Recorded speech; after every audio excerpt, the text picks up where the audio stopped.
Okay, but just keep in mind. So we Yeah. we have a lot of questions coming in, and I don't know if we want to maybe start to answer some of those and see if we can get to some of these last pieces, because I Yes. know there's a lot of people asking a lot of questions. I'm Yes. going to go back up here to this first one. Here's a question: Is I have a Mexican customer, so that's a southbound cargo, that insists we add a value for the packaging, even though that's the shipper isn't charging them for the packaging. Do they really need to add that value? The What it is basically what it seems like is maybe tools being shipped in a plastic toolbox because that's the safest way to ship the product. So do they need to add the value? What it sounds like the brokers, the customers asking for is for them to add the value of the toolbox. Is that necessary?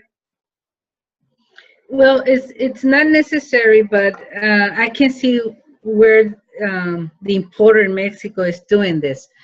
On the pediment to the Mexican customs entry, we have to declare gross weight.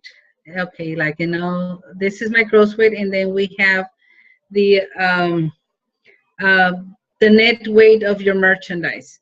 The difference has to be the packaging material.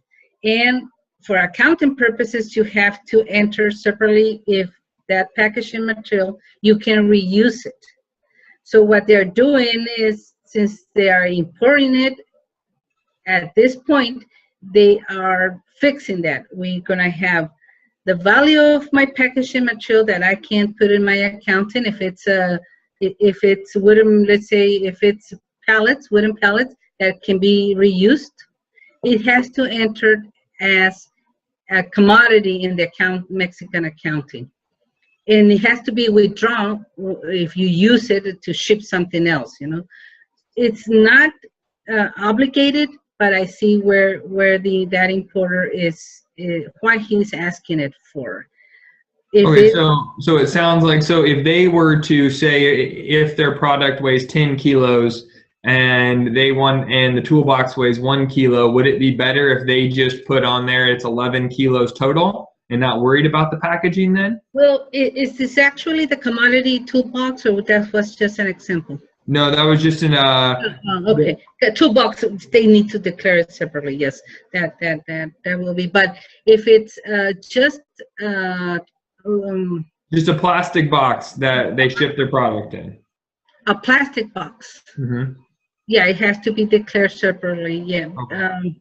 And in that case, because it's something that can be reused later on, and if it's those pallets that are made of plastic, or those crates made of plastic, they do want them to give them a value and get it as an inventory.